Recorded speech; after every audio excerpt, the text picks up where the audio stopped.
স্টাফও এখন নেই, তাই নিজেরাই খাবার বেড়ে নিয়ে খেতে হচ্ছে। বাথরুমের দরজাটা এখান থেকে ভাঙা, ছিটকিনি ভেতর থেকে দেওয়া যায় না। এখানে সব কি এইরকম টাইপের দোকান না সঙ্গে খাবার দাবারের দোকান আছে? ছোটবেলার কথা খুব করে মনে হচ্ছে, সবজিমালাই মানে ছোটবেলা সেই স্কুলে যাওয়ার দিনগুলো। হোটেলে পৌঁছে সঙ্গে সঙ্গে খেতে বসে গেছি। আজকে দুপুরে আমাদের একজনের মাথা কেটে গেছে। মহাপ্রভু জগন্নাথ দেবের নাম নিয়ে আজকের যাত্রা আমরা শুরু করলাম। সূর্যোদয়ের আলোয় যেমন দীঘার সমুদ্র ঝলমল করে ওঠে, ঠিক তেমনি এই মন্দিরের পবিত্রতা সমস্ত ভক্তের মন ছুঁয়ে যায়। দীঘার এই সমুদ্রের কোল থেকে প্রথমেই আমরা মাসির বাড়ি দর্শন করে তারপরে যাব মন্দির দর্শন করতে।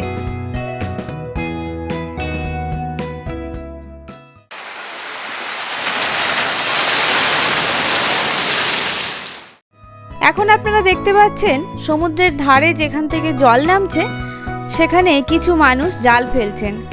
এই জালে পড়ছে ট্যাংরা মাছ, একটা কৌটোতে করে ভরাও ছিল। জগন্নাথ দেবের মাসির বাড়িও একদম বিচের ধারে, তাই বিচের ধারে একটু ঘুরে মাসির বাড়িও দর্শন করে এখন চলেছি এই মন্দিরে। নিউ দীঘার থেকে ওল্ড দীঘার পরিবেশটা আমার খুব ভালো লেগেছে। একটু নিরিবিলি, শান্ত, ফাঁকা ফাঁকা, অনেকটা বেশি সুন্দর। বসে আপনি অনেকক্ষণ ধরে সময় কাটালেও কোনো রকমভাবে বোরিং হবেন না। দীঘাতে এই জায়গাটি হলো জগন্নাথ দেবের মাসির বাড়ি, যেখানে রথযাত্রার সময় এক সপ্তাহ ভগবান এসে থাকেন এখানে, আবারও উল্টো রথের দিন মন্দিরে ফিরে যান। আপনি যদি ওল্ড দীঘা থেকে আসেন তাহলে প্রথমে পড়বে মাসির বাড়ি, তারপরে জগন্নাথ মন্দির। যদি নিউ দীঘা থেকে আসেন প্রথমেই পড়বে জগন্নাথ মন্দির, তারপরে পড়বে মাসির বাড়ি। আমরা এখন চলেছি ওল্ড দীঘা থেকে জগন্নাথ মন্দির দর্শনে। সামনেই দেখা যাচ্ছে মন্দিরের গেট। আমরা এখন 6 নম্বর গেট দিয়ে মন্দিরে প্রবেশের জন্য চলেছি। যারা ছোট গাড়ি নিয়ে আসবেন এই 6 নম্বর গেটের কাছেই পার্কিংয়ের একটি সুব্যবস্থা আছে। মন্দিরের গেটের একদম সামনেই পড়বে প্রসাদের কাউন্টার, ঠিক তার পাশেই রয়েছে শু স্ট্যান্ড। মন্দিরের ভেতর চত্বরে মোবাইল অ্যালাউ আছে, শুধুমাত্র আপনি বিগ্রহের ছবি তুলতে পারবেন না। মন্দির চত্বরের মধ্যে আপনি ক্যামেরা নিয়ে প্রবেশ করতে পারবেন না। গেটের বাইরে আলাদা করে ক্যামেরা রাখার জন্য এখনো কোনো কাউন্টার তৈরি হয়নি। যদি আপনি রাখতে চান একান্তই, তাহলে শু স্ট্যান্ডে ব্যাগের মধ্যে দিয়ে রাখতে হবে।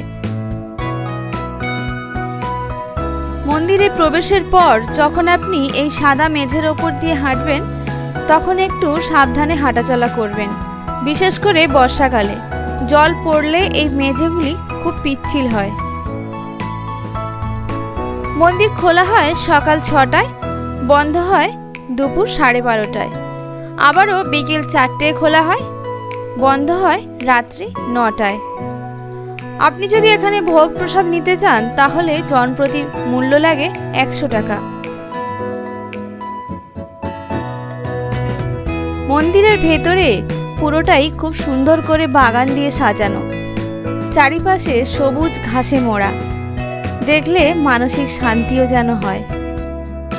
এই মন্দিরটির উচ্চতা হলো প্রায় 65 মিটার, অর্থাৎ 213 ফুট। মন্দির থেকে 6 নম্বর গেট দিয়ে বেরিয়েই ঠিক সামনে পড়বে নিরামিষ খাবার হোটেল। এখানে 70 টাকায় আপনি থালি পেয়ে যাবেন।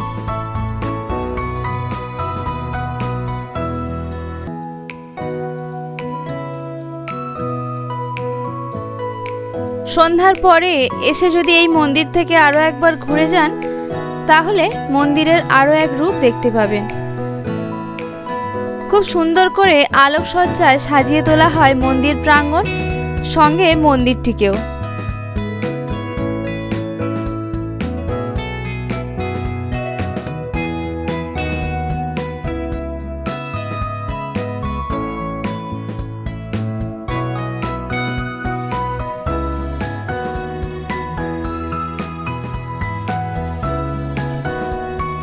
মন্দির থেকে বেরিয়েই রাস্তা পেরিয়ে সোজা চলে আসুন বিচের ধারে। বিচের ধারে যাওয়ার জন্য সুন্দর রাস্তা করে দেওয়া আছে। এখানে বসে অনেকক্ষণ সময় কাটাতে খুব ভালো লাগবে। সঙ্গে দু একটি খাবার দাবারের দোকানপাটও রয়েছে। ঠিক এই রাস্তার দুই পাশে সবুজ জঙ্গলে ভরা, যেন এক প্রকার দেখলে মনে হয় খাঁটি অক্সিজেন নিয়ে আমরা এখান থেকে ফিরতে পারবো।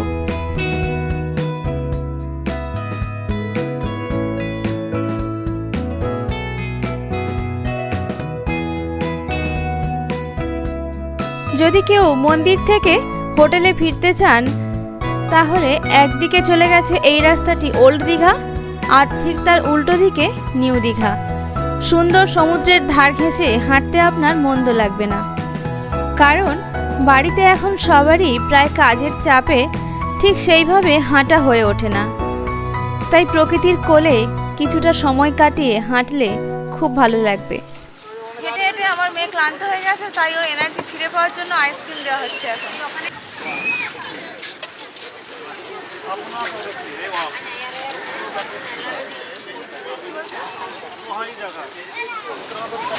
সেই সকাল 10টা থেকে হাঁটা শুরু করেছি, এখন বাজে প্রায় 12:30টার বেশি।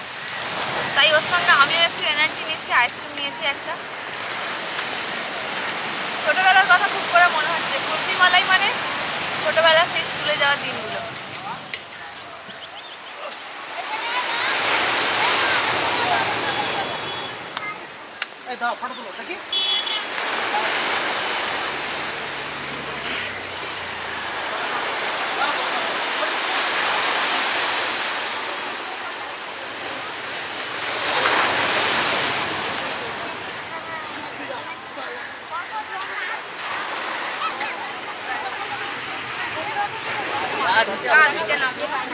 বৃষ্টি এবারে ভালোই শুরু হয়েছে, আবার দুটো কুলফি নিয়ে এসেছি, আমি আর আমার মেয়ে খাচ্ছি।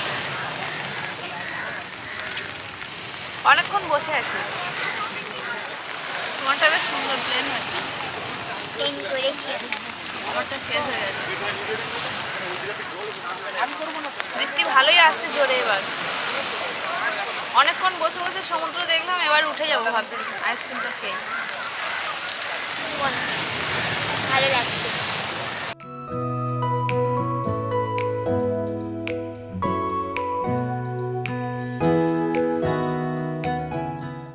এখন 1টা বাজতে 10 মিনিট বাকি। আমরা মাসির বাড়ির আগে যে ঘাটটা ছিল সেখান থেকে হাঁটা শুরু করেছি, মানে জগন্নাথ মন্দিরের সোজা যে বিচের ধারে ঘাট, সেখানে অনেকক্ষণ বসেছিলাম। ঢেউও দেখলাম, জল এখনও কোনোরকমভাবে কমার কোনো লক্ষণ দেখতে পেলাম না। ঢেউগুলো বেশ ভালোই লাগছে দেখতে। আর এখান থেকে সোজা আমরা চলেছি এখন ওল্ড দীঘার যে লাস্ট ঘাট আছে যেখানে আমাদের হোটেল, সেখান থেকে গিয়ে আমরা ওপরে উঠবো। আর আপনারা যদি উদয়পুর পর্যন্ত যেতে চান, এখান থেকে পরপর বীজগুলো পড়বে, পুরো একদম সমুদ্রের ধার দিয়ে এরকম রাস্তা করা আছে, হেঁটে গেলে একদম পরপর পেয়ে যাবেন। ওল্ড দীঘাতে প্রচুর ঝাউ গাছ আর কেয়া গাছ আছে। এই সাইড বরাবর যখন হাঁটবেন পুরোটাই কেয়া গাছে ভরা, সবুজ হয়ে আছে একদম।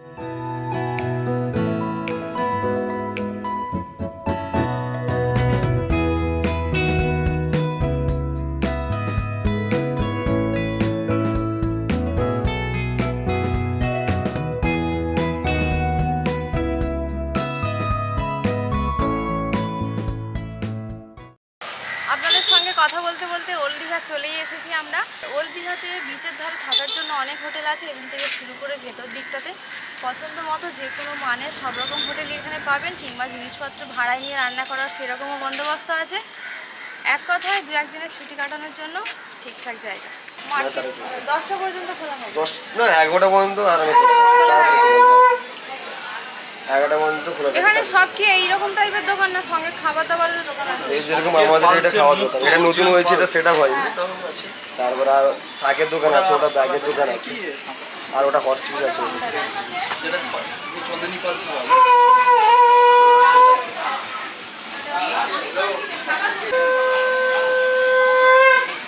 সকালবেলা আপনাদেরকে যখন নিয়ে এসেছিলাম এখানে, তখন দোকানপাটগুলো সবই বন্ধ ছিল। আর এই দুপুরবেলা ধরুন এখন প্রায় 1টার বেশি হয়ে গেছে, দোকানপাটগুলো সব একে একে খুলছে। মোটামুটি তাও রাত্রি 11টা পর্যন্ত খোলাই থাকে। আর এই যে দোকানগুলো দেখছেন, এখান থেকে পাইকারি এবং খুচরো সব রকমই করা হয়। শাঁখের বিভিন্ন জিনিসপত্র, শাঁখ আর সেই সঙ্গে মুক্তো সব কিছু। এই মার্কেটটা হলো ওল্ড দীঘাতে, একদম ওল্ড দীঘাতে যে বিচের ধারে যে মার্কেটটা আছে বিচ লাগোয়া, সেই মার্কেটেই। আর এখানে প্রচুর দোকানপাট রয়েছে কেনাকাটার জন্য, আর আসলে বাড়ির জন্য কিছু নিতেই পারেন, খুব ভালো লাগবে।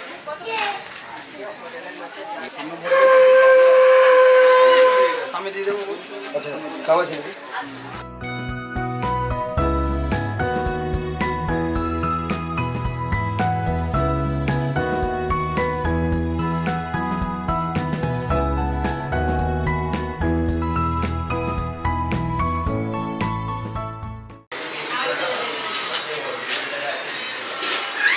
সেইখানে বলছা সেইখানে সেইখানে সেইখানে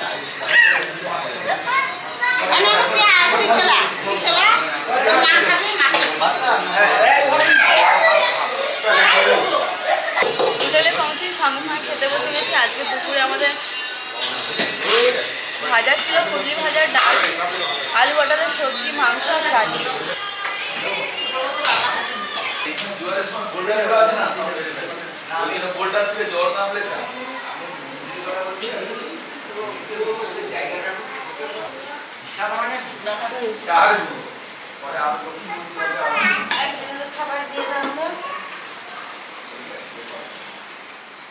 সমুদ্রের ঘাট থেকে হাঁটাহাঁটি করে এসে জগন্নাথ মন্দির দর্শন করে তারপর আমরা হেঁটে ফিরলাম।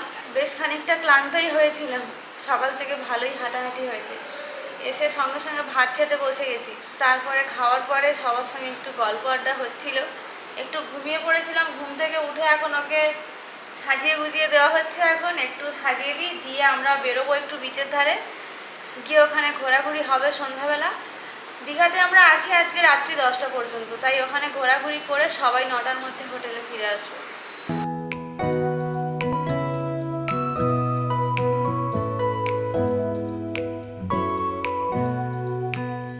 লেডিসদের জন্য দুটো রুম দেওয়া হয়েছে, সেই রুমের মধ্যে একটা হলো এইটা, এবং একদম নিচেই আছে আরও একটি রুম। এইরকম এক একটা বেডে 4-5 জন করে আমরা থেকে অ্যাডজাস্ট করে নিয়েছি। সে হোক, কিন্তু বাথরুমের ছিটকিনি নেই। এর ভাড়া নিয়েছে 1500 টাকা।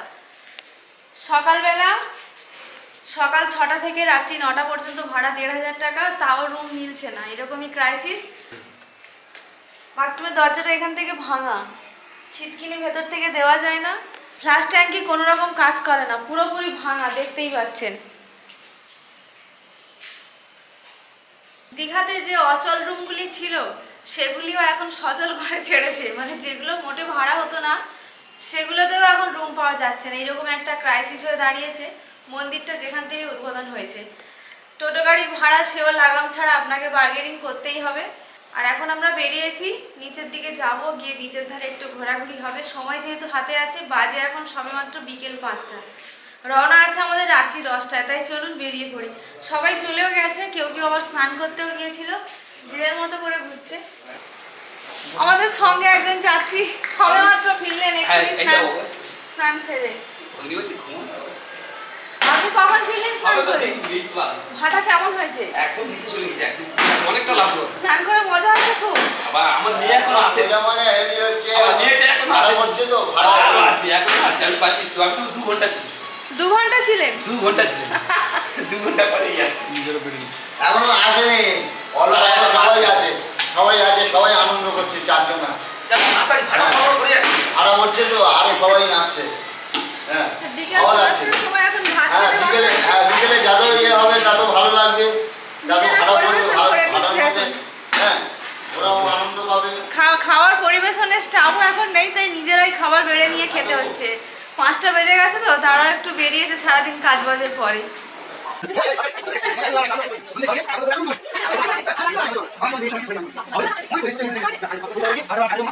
এই জোয়ার টাইমে কানাতে রাখতে দেবে না, জল অনেকটা উপরে থাকে তো, আমরা যখন ছিলাম গিয়েছিলাম তখন জোয়ার উপরে ছিল, এখন তো ফাটা পড়ে যাচ্ছে, তখন লোক লাগবে। হ্যাঁ, ফাটা পড়ে গেলে এবারে সবাই। ফাটা কি মানে বোল্ডার আছে তো, পড়ে গেলে বোল্ডার পাপা ছিঁড়ছে। একজনের মাথা কেটে গেছে তো। আর ওই তো আমার একটা দাদা এসেছিল তো, পড়ে গেছে, পাপা ছিঁড়ে গেছে। মাথা কেটে গেছে, হাত ছিঁড়ে গেছে। বোল্ডারে লাভ লাগানো ওইভাবে। বোল্ডার থেকে জল যত মানে লাভে তুমি বালি বোল্ডার থেকে লেবে গেলে এই জায়গাটি হলো আমাদের ঠিক হোটেল চত্বরের সামনে পার্কিং।